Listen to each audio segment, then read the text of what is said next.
the championship leader. He is 8 points up on Lewis Hamilton going into this race weekend. Hamilton and Bottas at the moment are first and second on the front row as Bottas goes second fastest. But Verstappen can spoil the Mercedes party and ruin that 1-2 as he hits the wall right at the final corner. Max Verstappen hits the wall and pole position slides out of his grasp right at the end. The track with the most corners on the Formula One calendar this season has proved to be won with one too many corners for Max Verstappen. There you go. There you go. What have I been saying for the past 2-3 months? Maybe longer. Since Monza, when he knew exactly what he was doing. When he used Lewis Hamilton's head as cheese.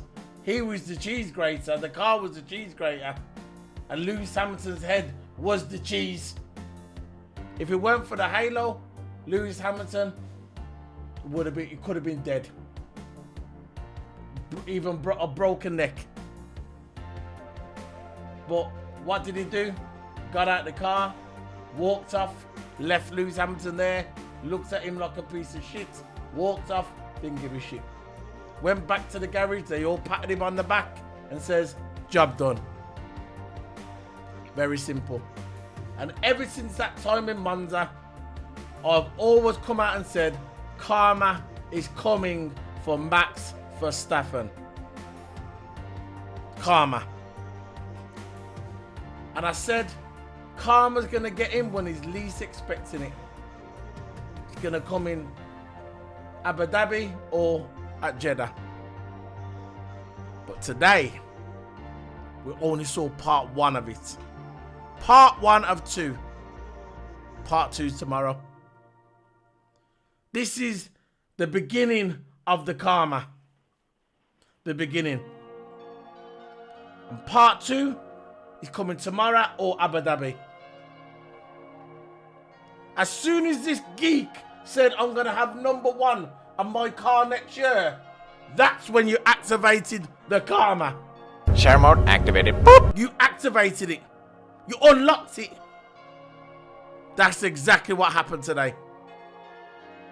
You got all confident. You was all confident. You was actually, for the first couple of months, you was fine. You was cool.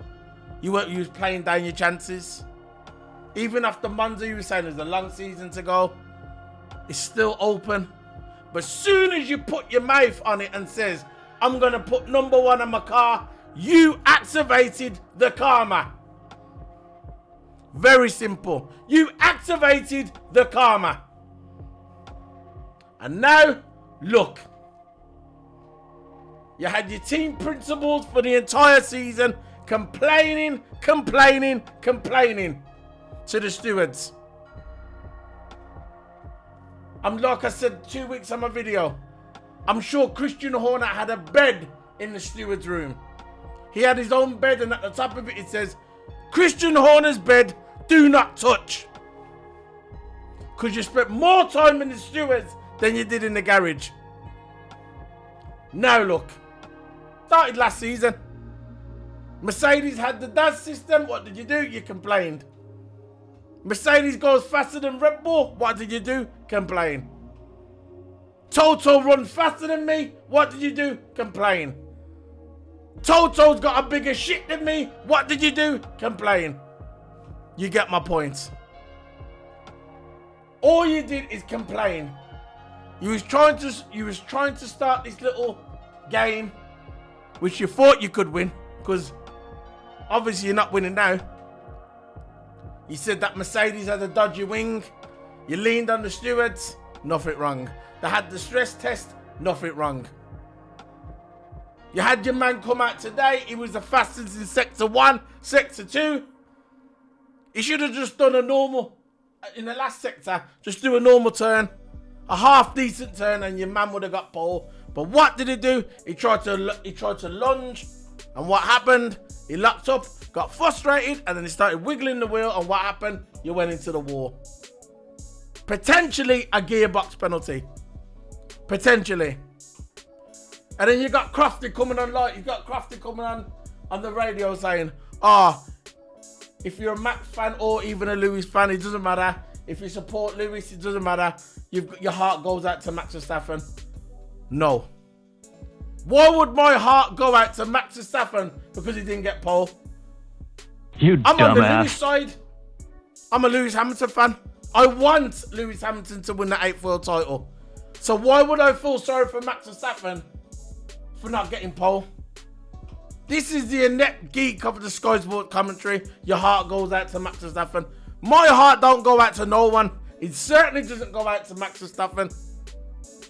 Trust me. I'm sure he'll be fine with his millions in the bank. My heart don't go out to none of them. I'm here to do my review and I'm here to talk the truth. And if you don't like it, don't watch. You know when you come on my channel, you're going to get the truth. Every time. You will get the truth. And I've been saying this for months. That karma, ever since Monza, is coming for Max Verstappen. That might not be popular. You might say, oh, that's not fair. You're predicting that. No, I'm not predicting him to get hurt. I'm just saying karma is coming for him. And this is the beginning.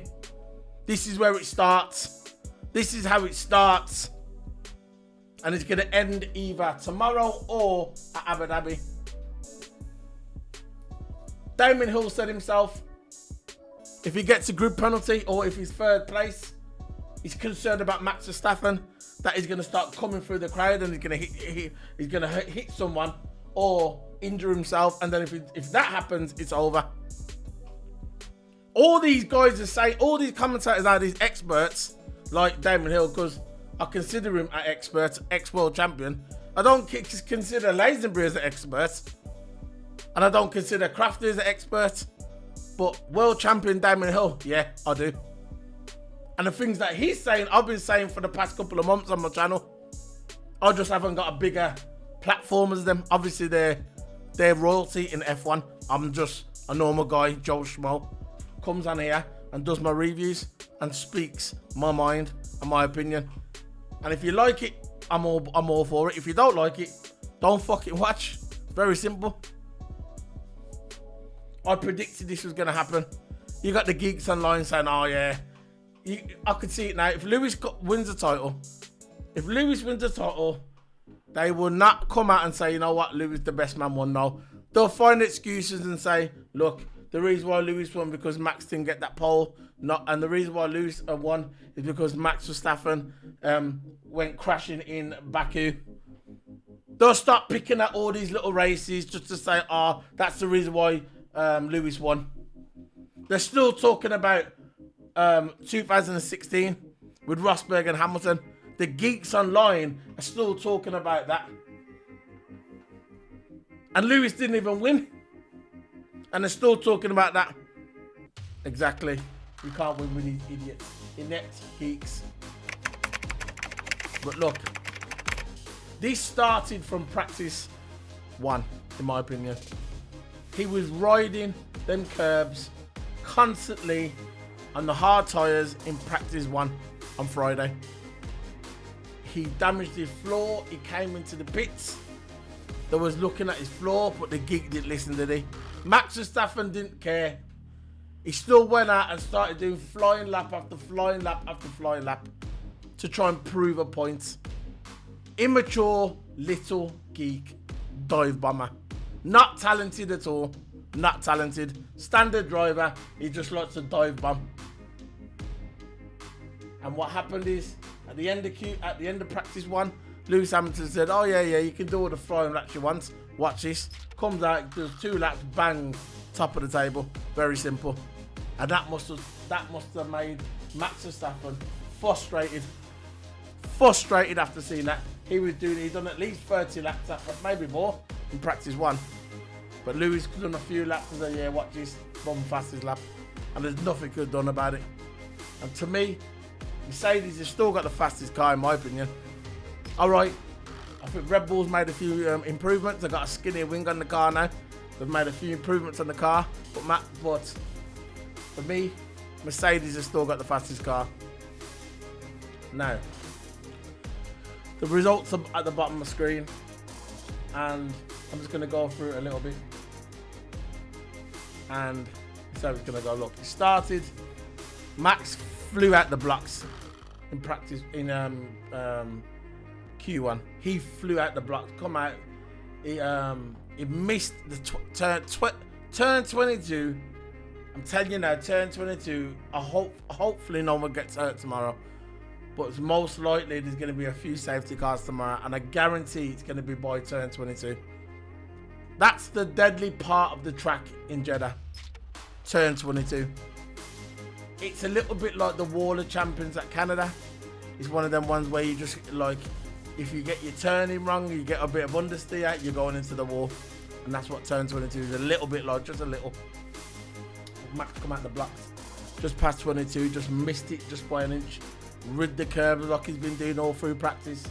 He come out and got the fastest lap at the beginning of Q1, and I was thinking, this was at the beginning, and I was thinking to myself, look, the Red Bull's looking good. It wasn't looking good in practice 1 and 2. Practice 3, it was an improvement, but in this one, in Q1, Red Bull was looking good. But within 2 minutes of Max Verstappen doing that fastest lap in Q1, what happened? Lewis came out and got he tried to do fastest lap. He bailed out because there was traffic everywhere. That's another thing. They had the team meeting yesterday. Everybody had the driver's briefing yesterday, and I was in there for a few hours talking to the stewards and whatever, Michael Massey, and I was saying, look, they was trying to sort something out, how to avoid the traffic, the gentleman's agreement. Listen, the gentleman's agreement doesn't exist in Formula 1. They can come out and say, oh yeah, but once you put that helmet on, the gentleman agreement goes out the window. There's no gentleman's agreements. You can say at the time, you might mean well, and you might come out and say, you know what, when we do the qualifying, we respect the other drivers and move over. But when you got that helmet on and your adrenaline is rushing through your body, that ain't gonna do anything. And that showed that today. There was traffic everywhere. It was like the M1. Traffic everywhere between 5 and 7 o'clock on the M1 in the evening. So Lewis bowed out the first lap, because if he wouldn't have bowed out, he would have went into the wall at turn 22. Like I said, turn 22 is the one where you're going to watch out for. So he goes for a second one, scolded his tyre a little bit, but he still went back out. He didn't go into the pits. He went for another fly out, come out and got the fastest lap. So again, his tyres were a little bit warm because he locked up a bit in turn 22, but he still come out and got the fastest lap, and that showed how fast that Mercedes car was. But we all knew today, well, at the beginning of the weekend, we never thought Red Bull was going to challenge, but they've picked up the speed. They've got a good wing on the back of the car. They've got a skinny wing, and they're showing the pace. Perez was showing pace as well in Q1. And it's weird that, because yesterday I was speaking to Christian Horner, Sky Sports F1, and I said, what's happened to Perez? Perez might have to pick up his speed. And Christian Horner said, I'm not really worried about Perez. I'm not worried about Perez because he's a slow starter. He starts off slow. When he gets to the qualifying, then he starts putting his speed in. And it was true. He started getting faster. At one time, he was the fastest at one time. I think it was in Q2. But Max went on a flyer after Lewis was on top, because you know what Max is like. His ego is bigger than his fucking head. We know he's thinking, oh, Matt Lewis is on the top of the Q1. I've got to get on top as well. So he went on the flyer. But again, by turn 22, there was traffic everywhere and he had to aboard the lap. So all those meetings I had with the steward yesterday have amounted to nothing. Zero. No gentleman's agreement. Doesn't exist. So Max was going on the flyer. Yeah, like I said, he had to aboard that. Then Bottas all of a sudden started misfiring. His engine started misfiring because he had a new power unit. I think it was a power unit. It was a planned power. I think it was a planned power unit. He didn't have to have a penalty because he hadn't overused. He had a power unit because the last one was leaking. That's what Mercedes said. So, but all of a sudden it was misfiring. But I think it was software issues. So when it came into the pits, yeah, they brought the car back out quick for Q2, and they said it was software issues. So they got that sorted. But at the end of Q1, at the top end of Q1, we had Perez on top, Bottas second, and Ricciardo third. Then Sainz fourth, and Verstappen fifth place. So Perez was showing his speed in Q1. At the bottom, the ones out were Latifi, Vettel, Stroll, Schumacher, and Mazepin. So Q2 again, Perez flew out the blocks, looking good. Perez was looking good. So Perez come out and got the fastest lap, and then straight away Hamilton came out and done his fastest lap, but he only got second. So Max Verstappen come out and he got one fastest lap on his one tyres, because when you start in Q2 and you do a fastest lap in Q2, and when you start your lap in Q2, they're the tyres you're going to be using for the race on a Sunday. But Hamilton had to do about 3 or 4 laps on the tyres he's going to be starting the race tomorrow, and Max Verstappen only done 1 lap.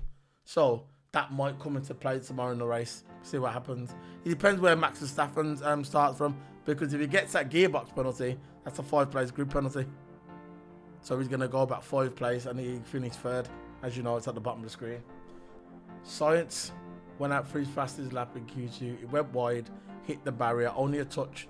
His engineers said to him, you need to come back into the garage, we need to check the wing. So they checked the wing, they said, yeah, you touched it a little bit, but you can still go back out. So there was about a minute and a half left towards the end of Q2. Sainz went out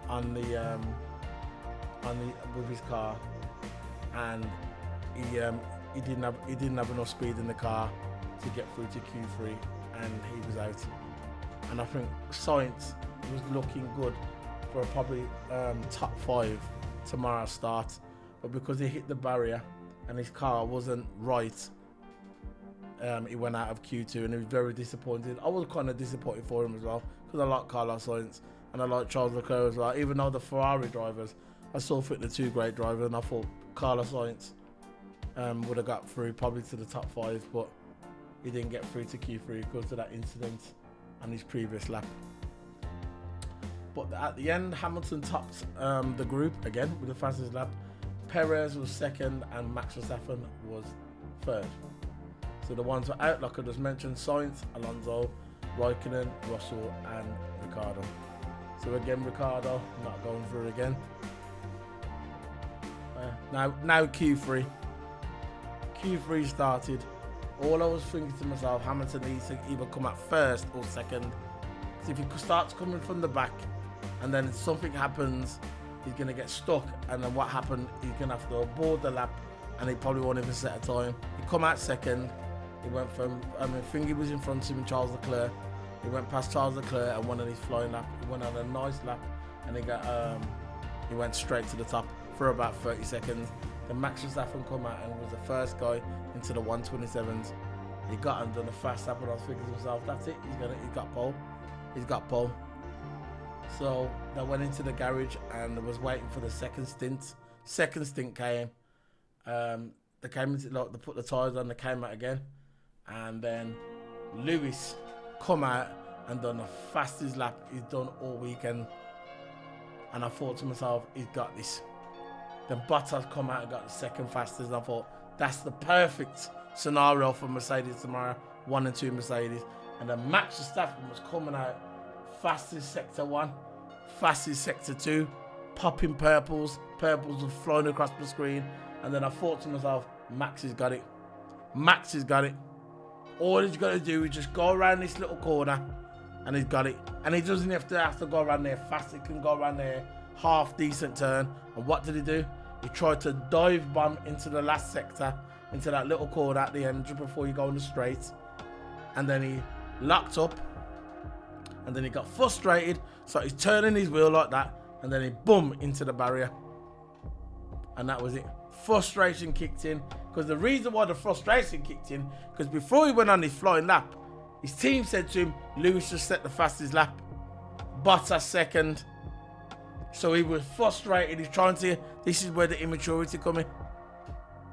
This is where the immaturity comes in. That's the difference between Lewis and Max Verstappen. Because Max Verstappen was getting all frustrated. He locked up in the last sector, which he didn't need to do, because the first sector, sector 1 and sector 2, he got purple. So he would have got pole anyway, even with a half decent turn in the last sector. So I was straight onto the pit straight, but he locked up, then he got frustrated, tried to correct it, and then he went into the barrier. And that was his qualifying third place. Now people are going around saying now, and the drivers, he might get a penalty for a gearbox, because he's a new gearbox in his car. And if he gets a gearbox, he's going to go down to, he's going to be third, so he's going to go down to 8th place. Yeah, he'll drop 5 places. And if that happens, I don't care who you are. If that happens here, which is very difficult to take over, if he goes down to 8th place, he can forget this race. He can probably forget the championship as well, because what will happen is he'll start coming through the crowd, and it's very dangerous here, because we all know that the sectors are very narrow. And I can see him coming up to probably like Charles Leclerc, maybe, if he makes it that far. Because you know most likely Gasly's going to move over and Tsunoda's going to move over. If he gets that 8th place group, if he gets that 5th place group penalty. But when it gets to Charles Leclerc, who's up there, when we got Charles Leclerc in 4th place, you got Perez will move over. So if he goes down to 8th place, you got Tsunoda will move over. Norris ain't going to move over. Gasly will move over, and Perez will move over. Charles Leclerc won't, no. Can't see Charles Leclerc moving up, but by then Hamilton and Bottas will be gone. 1 and 2 Mercedes, if that does happen, coming into Abu Dhabi with Lewis Hamilton leading the Drivers' Championship. If say Verstappen gets 3rd place, Lewis Hamilton gets a win, 4 points, he'd be like, well, how long? About 10 points in front, maybe more. Exactly. So you know he'll be over there. So it all depends. See what happens tomorrow. We see what happens if he has to take a penalty. We're not going to know tonight. We're going to know tomorrow. The engineers are on the car tonight, and they're going to let us know tomorrow if Max Verstappen will need to take a penalty for a new gearbox. But that's it, man. It's late here now. I'm very tired. I was going to do this video in the morning, but I thought to myself, no, I'm going to do it now. It is tiring. I'm tired. I had a lot on today. But I wanted to do it for you guys who watch my reviews, and yeah. Anyway, so this is Solo P1 signing out. Thank you guys for the support. Don't forget to hit the subscribe button. All links will be in the description below. Thank you very much, guys. See you guys tomorrow for the live watch along on my Twitch channel. Live watch along with audio and a virtual map. So come and check that out on Twitch tomorrow. Thank you very much, guys. Bye.